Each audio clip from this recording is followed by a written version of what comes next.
maquinaria agrícola compartirán este aumento de penas porque ben sabe quen o sufriu que o deixan totalmente feito polvo. O amigo Maximino ben sabe, Padín, do que estamos a falar.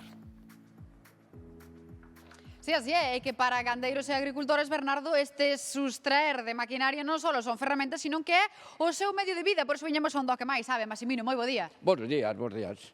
A ver, vamos a ver, que lle pode supoñer a un gandeiro, un agricultor, que lle fagan unha faena destas os amigos do alleo? O primeiro que se queda sin ferramenta, porque a necesita para traballar, senón non a ten. O segundo que ten que adquirir outra e ten que desembolsar diñeiro. E a cousa non está como para andar gastando diñeiro e tirándoa, porque o que che rouban, pois doi máis que se a prestas e non che devolven. E o terceiro que ten a explotación parada, se está parada non hai ingresos para dentro.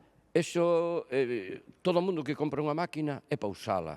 Entonces estes ladróns do alleo o que buscan son máquinas pequenas, boas de camuflar e boas de levar por aí a un sitio a outro. Cales son os seus obxectivos? Que suelen... Motoserras, desbrozadores, máquinas de poda, todo isto que collen na maleta do coche.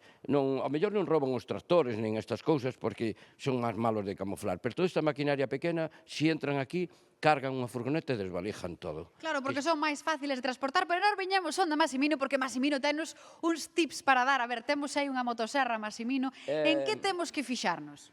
Primeiro, cando compredes unha máquina en calquer tenda, pide unha factura, donde na factura vai un número de chasis e na máquina tamén. Entón, todas as máquinas levan un número de chasis. Entón, pide unha factura, e cando comprede a máquina, mirade que teña isto ben. Se o ten borroso ou está adulterado, pensade que foi roubada. Claro, porque esta maquinaria ten moita aceptación dentro do mercado negro, non? Claro, pa que a queren, máis que pa explotala e sacar cartos nese tema. Entón, isto é moi importante. É moi importante que conservedes a factura tamén, porque se un día vos rouban a máquina, tedes que ir a poñer unha denuncia ao cuartel da Guardia Civil ou á policía, e tedes que levar un justificante de que a comprastes, e onde a comprastes, e o número de chasis que ven ali. Entón, xa non vos devolverán a máquina, pero tedes un documento